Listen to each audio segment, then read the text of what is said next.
General Crown and historic Crownpoint is the focus of this Crime Stoppers program that aired in 1985. 5 armed men wearing masks successfully stole $10 million in cash and jewels from Crownpoint National Bank. Although much research was made, no one was apprehended and the case has not been solved to date. The crime took place on a bright morning of an early autumn day.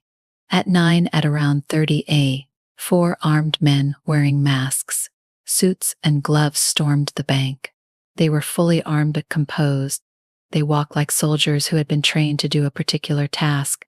It took them a few minutes to shut down the security cameras.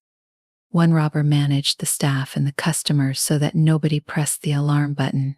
The others went directly to the vault, ignoring the modern security system in what could be described as a few minutes. Eyewitnesses said that the robbers were well-equipped and well-mannered. They only talked when they needed to and did not use any excessive force. By 9 at 50 a.m., the robbers disappeared, and there was no way of identifying them again. The police came within minutes, but they arrived too late. The group had disappeared into the thin air. The car used in the getaway, a black van, was also abandoned 5 miles away from the scene.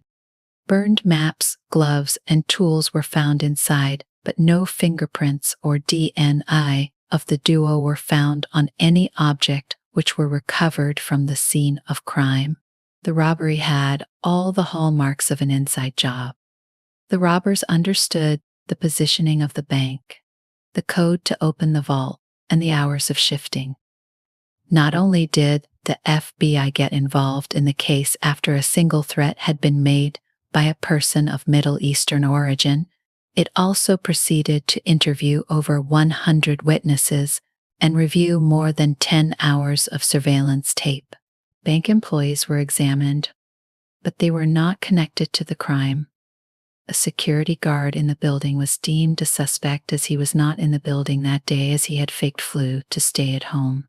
The money and jewels stolen were never recovered, since they are most probably disposed on the black market or taken out of the city. As it was, the robbers went away without leaving any leads for the police to trace them. The media tagged it the Crownpoint Ghost Heist. Over the years, theories about the heist emerged. A high-ranking bank employee was involved in the crime. Some people thought that the robbers were a group of former military personnel or professional criminals. Some said the robbers escaped because they had influential friends or left the country. In 1995, a retired detective said he knew something, but he was killed in car accident before he could tell anyone. There are some conspiracy theories that believe that he was silenced. The Crownpoint Heist to this date stands as one of the most unsolved robberies in the annals of the world's crime history. The bank was able to recover from this, but this brought a lot of stain in the city. There are many stories about the case. Some people believe that the robbers are still living in Crownpoint and no one knows them. Some people claim that the stolen money is hidden in the forest near the city and will be used to make the discovery. To this date, the Crownpoint Heist has never been solved. 40 years later, the robbers, whoever they were, got away with their haste and no one saw them again. As the years pass, the truth seems destined to remain buried, leaving us to wonder, who were they, and where did they go? The story ends with a shot of the abandoned bank, now a historical landmark. As the narrator says, maybe that is the ultimate answer, sitting in the corner waiting for someone to have the guts to come out and fetch it in Crownpoint.